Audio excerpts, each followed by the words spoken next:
Hello, today is Thursday, the 5th of February, 2026 already. Gosh, and it's me, Ian McKnight, my lovely friend and colleague, Aoifinn Devitt. Hello, Aoifinn. Hi, Ian. Great to see you this morning. Lovely to see you too. So, this is our second attempt at the long and short of it, and this is our sporadic podcast covering markets, politics, news, gossip, personal updates. I mean, oh, whatever we're like, really, just having a chat, aren't we? Recording it for the benefit of of our rabid followers. Indeed, it's an embarrassment of riches we have to talk about this month as we belt towards the half-term break. So I'm glad we've managed to find the time, carve it out to discuss this. Thanks for fitting another one. It's exactly a month ago, and we thought that the last call we had was action packed. Well, this has just gone into overdrive. About 3 days, I think, after we had our chat, I watched you doing, and you pop up on Fox News and then Bloomberg. What have you been doing? I've been on the road, so that was thankfully I missed the big winter storm in the US, got there a week before that, went to New York and was lucky enough to have some hits on media, Bloomberg in the morning, Fox News in the afternoon. Quite a bit to discuss. We went into the letter I had written about New Year, new nihilism, spoke a little bit about that perception that we were all discussing over Christmas and New Year, that the younger generation had essentially given up on their futures. This was in the discussion with Charles Payne. And then we cycled through some of our outlooks for 2026. I actually famously put an 8,000 target on the S&P. I'll be quick looking at that and checking back in with that as the year progresses. But it was a bullish time. We were discussing rotations, but so much has happened since then. I think, in a way, it's a brave new world every month. Well, you're spot on. And frankly, your nihilism theme, I think you're a trendsetter. I've seen this word everywhere now. They're all talking about nihilism, which is, of course, I just don't care, apathy, oh, what does it matter? The sort of disenfranchised youth. But that's really taken off. In contrast, after I didn't go on the telly, not surprisingly, but I went skiing with my eldest daughter just after we spoke, and I got engaged last week as well. So personally, it's been a bit of a busy old month. Fantastic news. Absolutely wonderful. Congratulations. And Ah, yes, very exciting to have some pockets of good news in a we pretty. need it. We need it, don't we? We need it. I mean, where do we? Should we start with? I don't know. Should we start with politics randomly, Sure. Well, I'll take the or geopolitics. dirty old Epstein? Which I mean, what? I guess if we start at the bottom of the barrel, we can only get go up from here. So why We'll not just start scrape at the our bottom of way the out. barrel? Yes. Okay, climb our way out. I'll talk about global politics and I'll push the UK politics to you because Oh, I think I that's think dangerous. Epstein is a global phenomenon. It is a quite appalling to watch the dragnet that has been really captured by the current release of the files in terms of just his the sphere of influence, the number of otherwise reputable names that were caught up in that. And I think it's fair to say some did nothing more than travel on a plane, maybe went to a fundraising dinner, maybe they were not necessarily caught in the most Well, most let's call it what disgusting. it is. Let's call it. So he's been basically trying to cozy up to the greater the good, especially the rascals among them, and invite them over to his private island for sleazy orgy sex parties. That's pretty much the deal, that as I've interpreted it.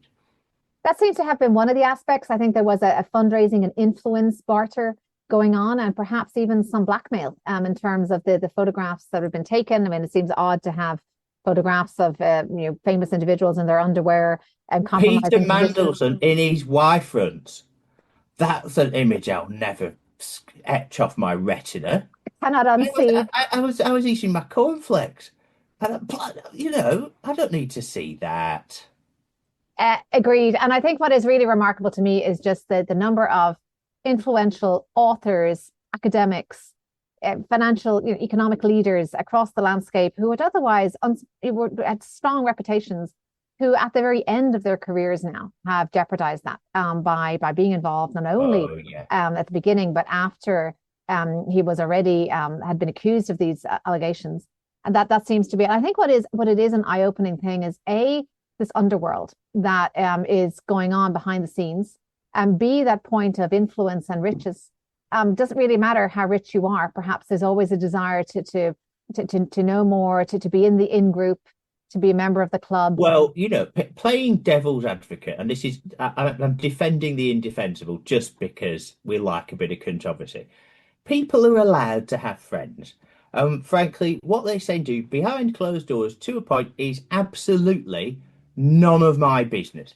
However, when it comes to Mandelson and the email trail there, it does appear, and I think the police are investigating, that perhaps things that were state secret, perhaps, or things that certainly shouldn't really have properly been discussed with your pal, over a gin and tonic on his private island, is has breached not only the security services confidentiality restrictions that he presumably was under, but also just shows that this guy Epstein was trading secrets. And the rumor that's been following it now is that the KGB perhaps had been funding him. We don't know, right? This was just a rumor, but it's this whole murky kind of elitist overclass that's all been knowing each other and carrying on and having stuff on each other, and and they're the people in charge, as it were. Well, there are clearly crimes here. There's also just some rather unsavory email content, which maybe nobody ever thought would see the light of day. And I'm sure everybody really should take the guidance that my grandmother would have given, which is never write anything down that you don't want to see on the headline of a newspaper. So that would be another reason to be particularly cautious about one's written missives. And I suppose the other great quote I heard on one of the podcasts I did with actually the CEO of the CFA organization, the global organization, was that sunlight is the best disinfectant. So now that we are shedding some sunlight or letting the transparency to these allegations, hopefully we can now cleanse, in a sense, some of the other perhaps cabals and networks. It's a double-edged sword, right? Because on the one hand, you want people to get along and be able to have sensible, candid chats without tiptoeing around that every single word they might say or suggest is going to be on the front page. Now, there's a balancing act, right? You want to make sure the world functions, but you don't want people carrying on in a corrupt way. So how Completely. would you what's the middle ground? Well, I'm going to get back and maybe segue to the discussion around AI, because I think this is about boundaries and not necessarily sharing with every, whether it's a machine or with an individual or with even a subordinate, your deepest secrets, or your most, not even a secret, your confidential information. And I think to segue into the discussion, there was another meltdown, something to make me lose sleep at night, was the Molt book discussion that was kind of bubbling up on X at the weekend. I made the mistake of checking my phone at 4 a.m. And when I saw the Molt book meltdown, I'm afraid I couldn't go back to sleep. This is the kind of Facebook or the Reddit for agents, and that it had, millions of agents who had within a matter of hours created their own religion, plotting a revolution, plotting to overthrow their human overlords and to develop their own language. I mean, just a remarkable kind of evidence of agents at their best, I suppose, at their highest functioning. And what this reminded me of was a situation I encountered but over a decade ago in my career.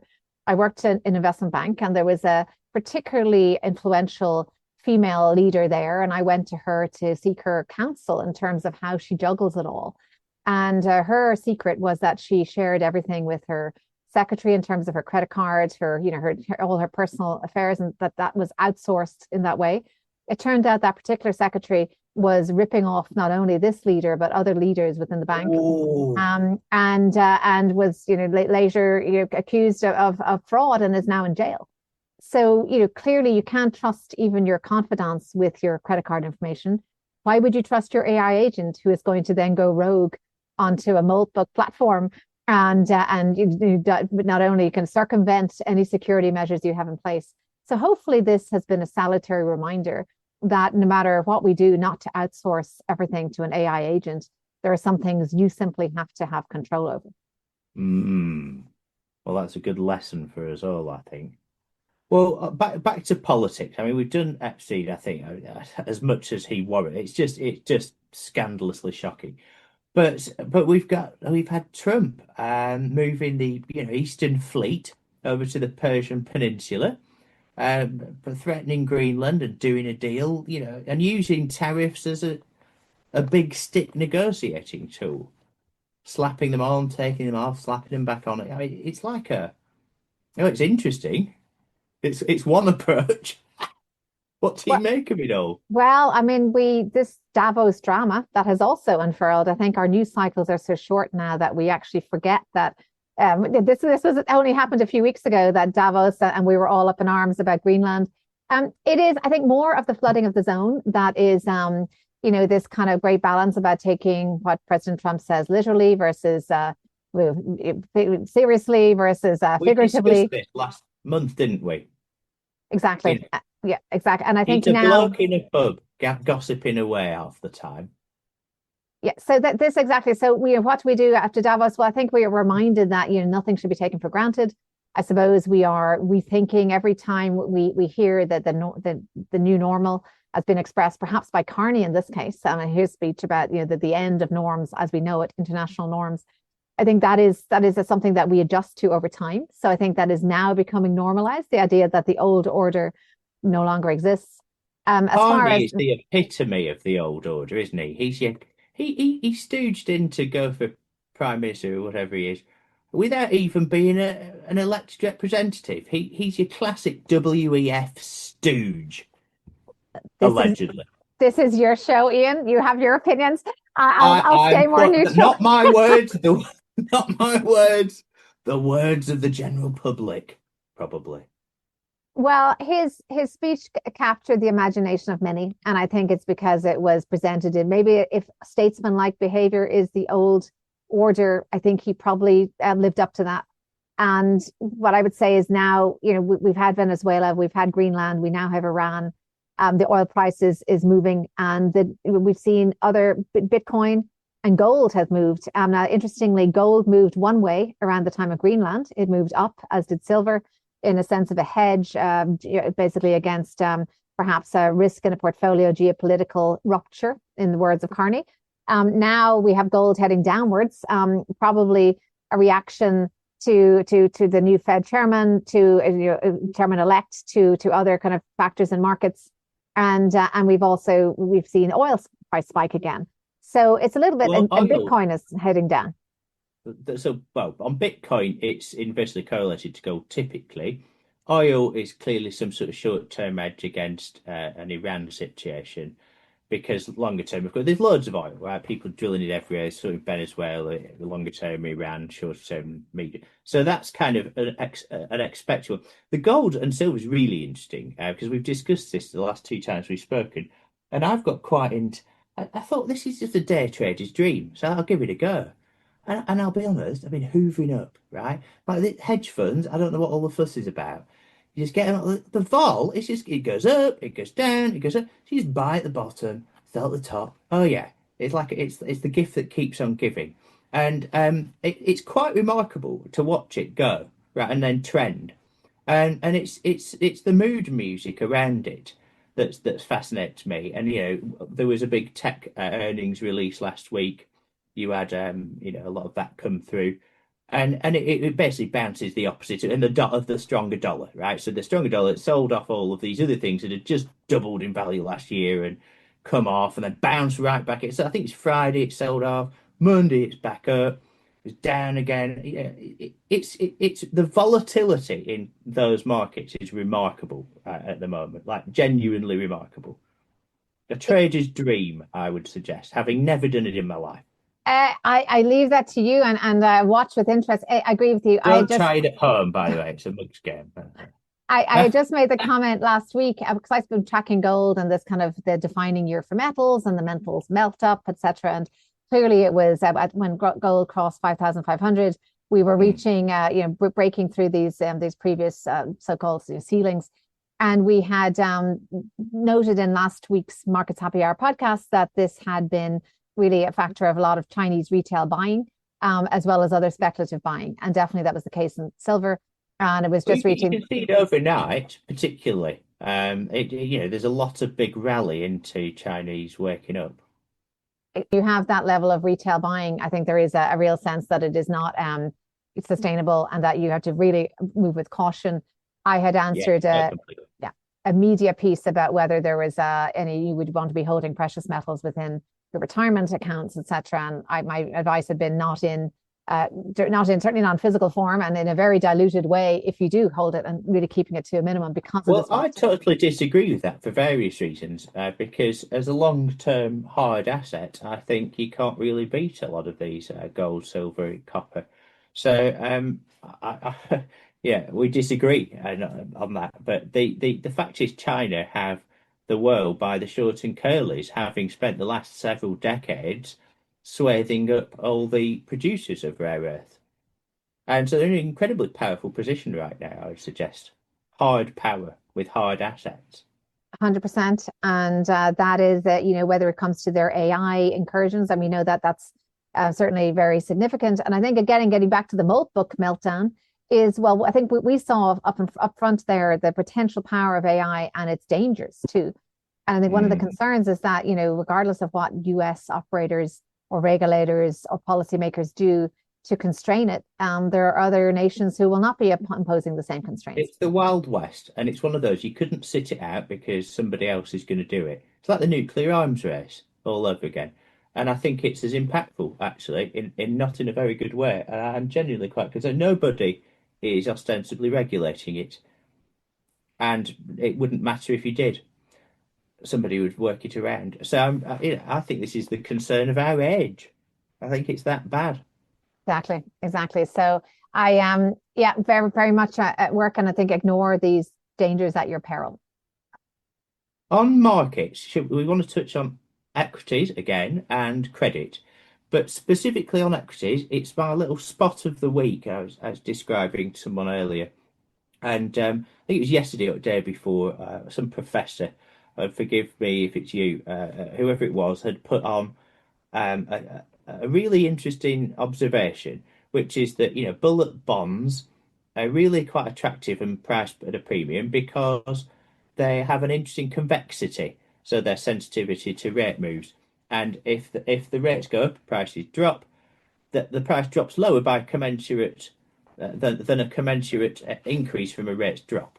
So it's basically you don't have it's a skew in your favour to having this trait, and he compared it really interestingly with the convexity within equity markets, and suggested that actually clearly there's convexity in a greater convexity in growth stocks.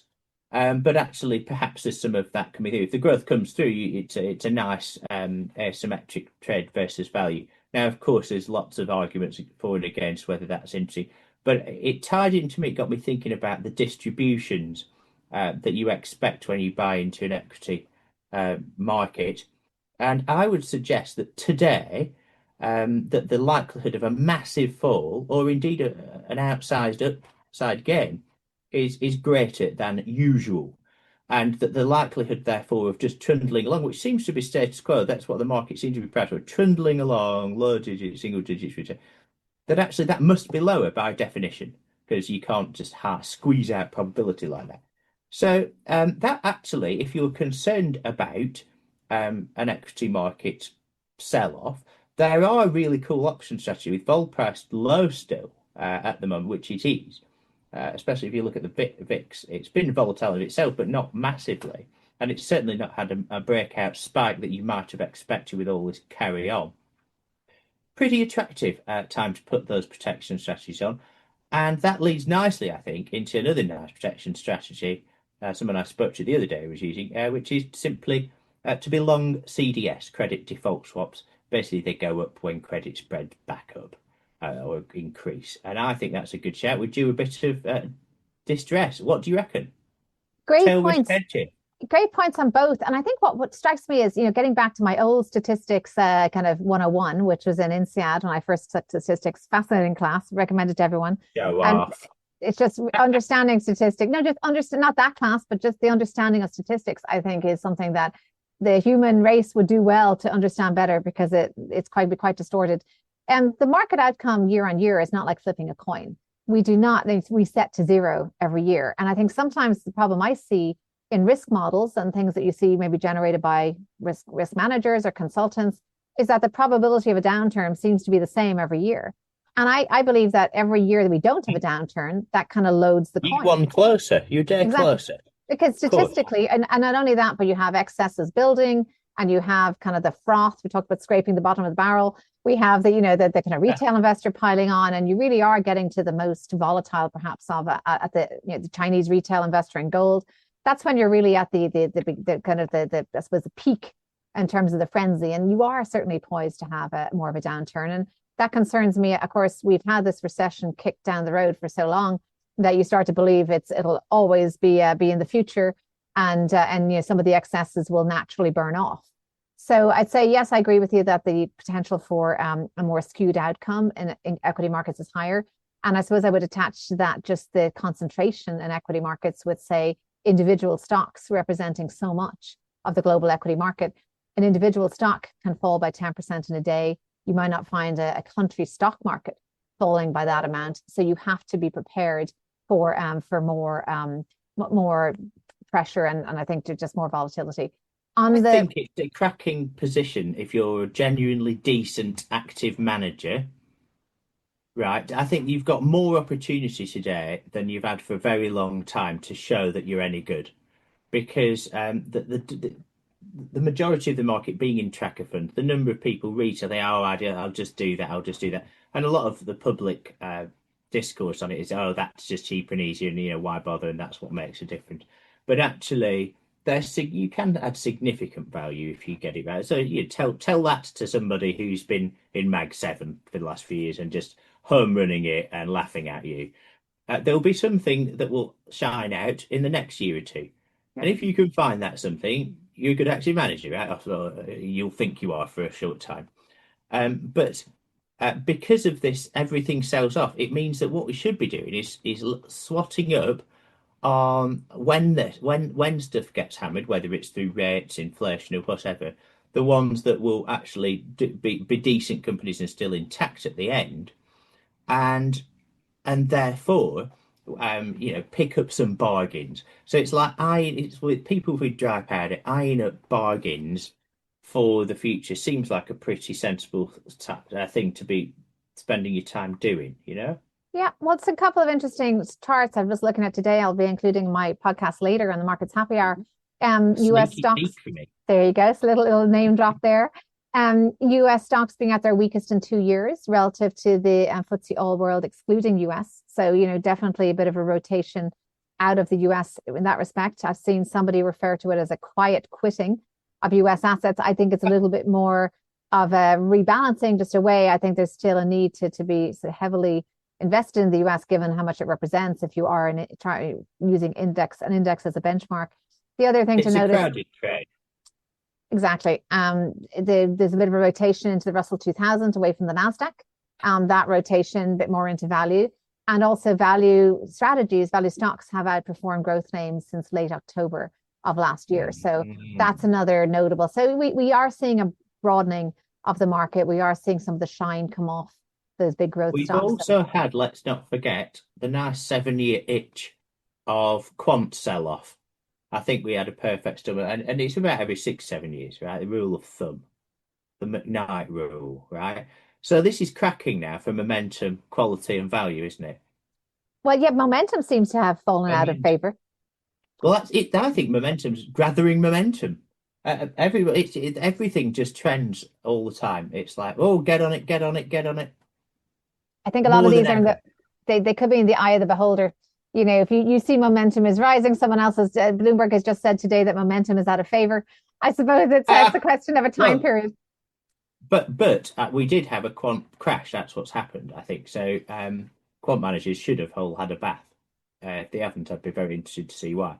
But momentum should be, I think you see it in the news cycle actually.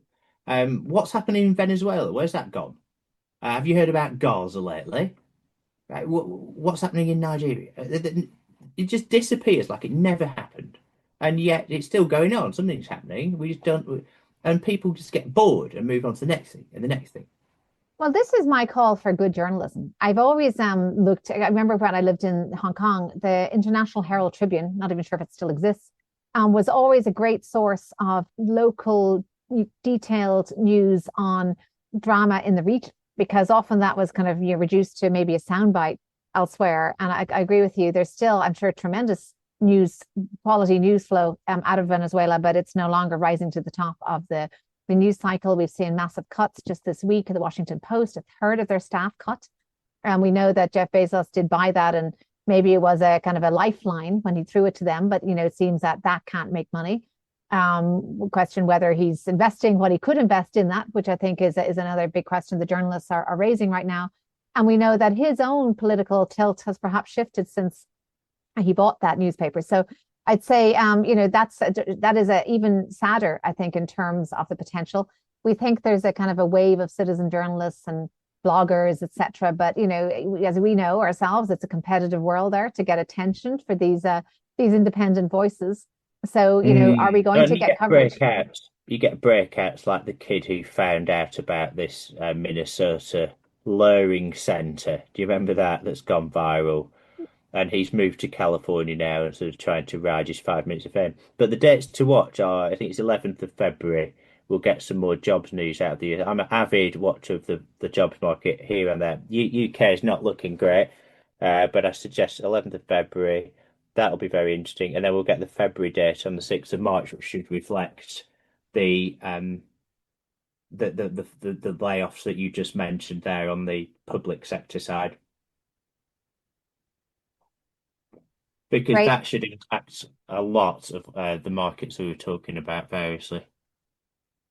And they still need to get the spending under control. And this whole monetary premium unwind trade is still a long way to go. Gold, as we've seen, silver's moved first, but gold's following it. And Bitcoin should be next, in my opinion. So, you'll have people hiding out in these hard assets and they'll rally over the year, in my opinion. And everything else is going to take an absolute bath.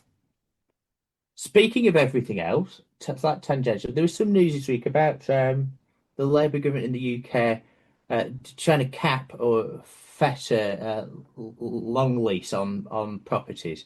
Have you heard about that at all?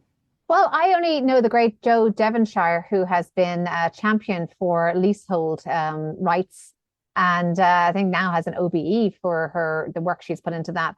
But I have not been following the leasehold story. So tell me more.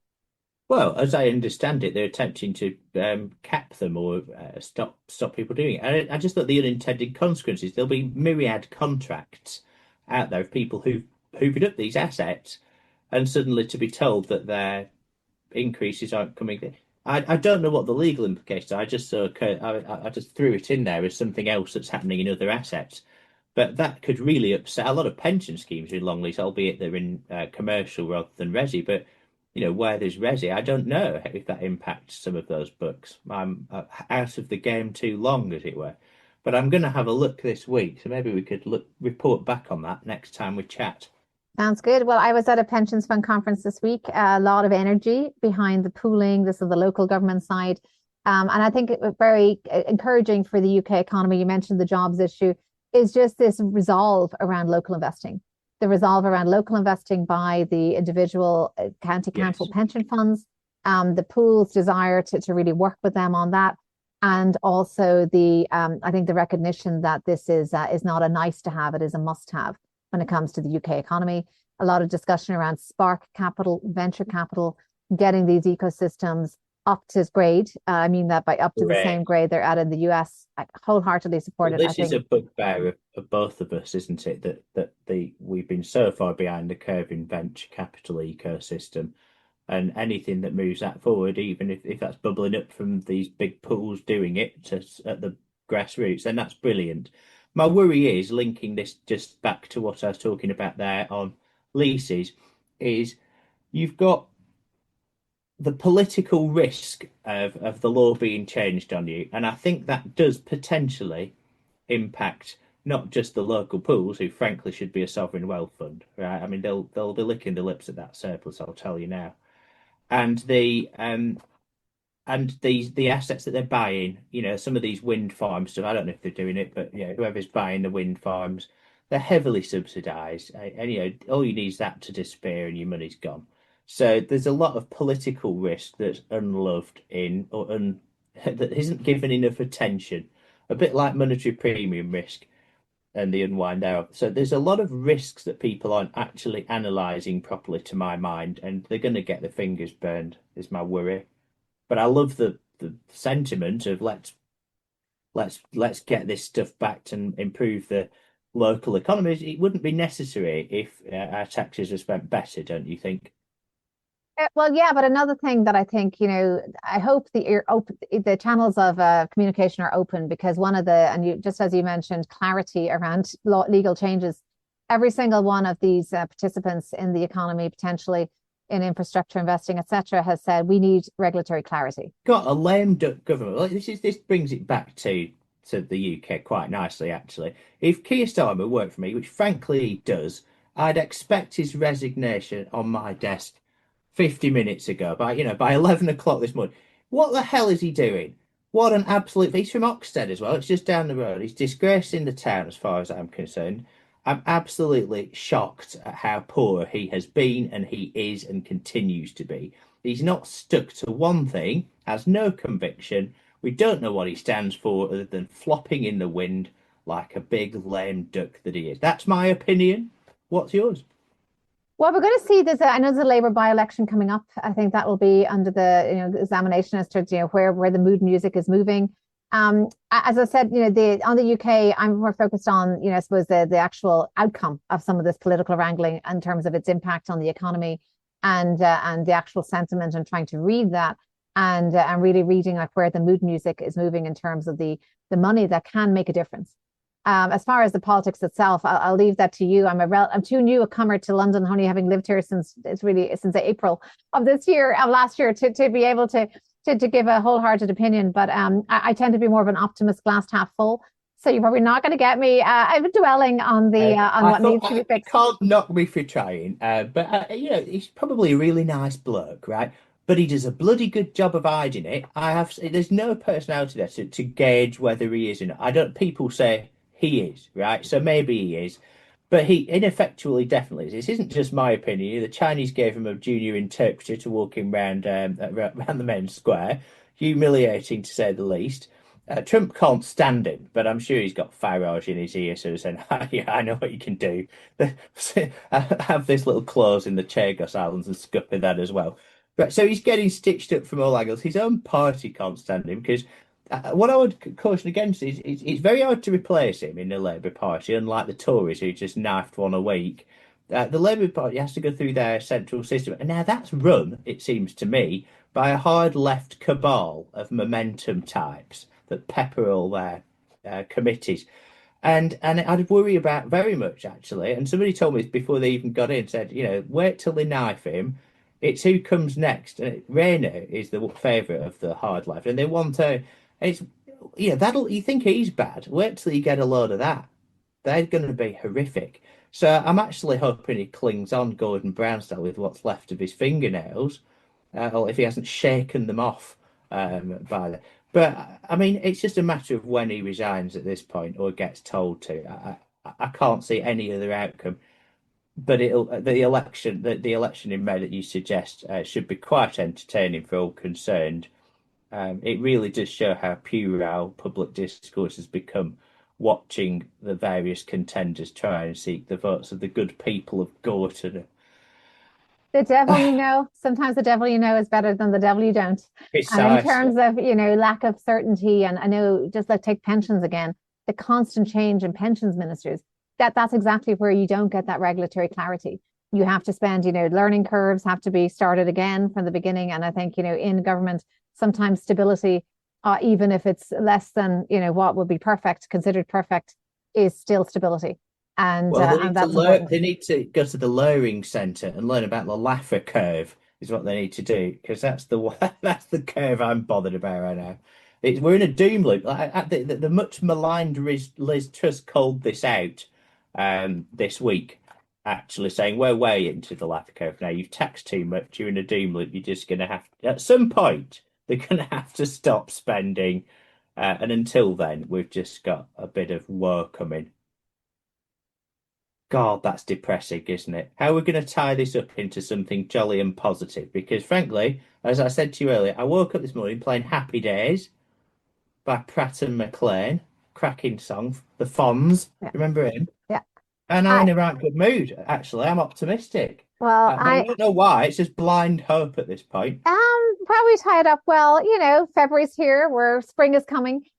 We have survived a turbulent month of January, and I suppose what I'd leave you with is just I think this kind of debate we're having, and you mentioned we talked about Epstein, I suppose, and the desire for people to make contacts, and that comes out of a dark place, that Mm. discussion. But I think there is, if we can find a strand of truth in it, it is that people crave connection and they may crave maybe the wrong kind of connection in this case, but they crave connection. And that brings me to sowing a seed or dropping a hint here as to where I'm taking some of the debate and idea exchange and just discussions that I enjoy with 50 Faces podcast, Marcus Happy podcast, and being a guest on a show like yours. So what I'd like to do in the next few months is take a salon idea that I've already worked on with William Bourne, to have a more regular salon in London, exchange of ideas. We'll do podcasts, we'll have speakers come through, we'll have book readings, and we will get people together on a regular basis, small groups of engaged individuals who love to debate ideas, to discuss politics, the I financial. love this. I'm absolutely titillated. It's like the Tontine coffee shop. So, I'm thinking of a Dickensian Oxford scene. The old coffee shops where people used to come and actually have civilized and decent discourse. On discute, the French call it. I think it's something we're missing in this day and age. And I think even in Let's the do it. clubs, there are hundreds of new clubs in London, and everyone wants to join one and gets on a waiting list. But my experience of many of these clubs is that they are kind of dining establishments, Hmm. without actually that kind of real intellectual gathering So that is supposed to occur. it's like a Diddy party. It's like an Epstein party in a posh London club, but without the sex orgies. Is that summing it up nicely? But we'll actually get people together, network, not do anything inappropriate or filthy, not share things we shouldn't, and have a proper chew the fat over what's actually going on. We Is that will what do I mean, I do like this. everything that is not. Well, thank you very much, as ever, an enlightening and entertaining chat for me, at least. Anyway, I just love talking to you. But thank you very much, and hopefully we can reconvene, assuming we don't get any tomatoes thrown at us after this month's edition. Thank Lots you, of love Ian. to you all, and you especially, Ethan, and a very happy February.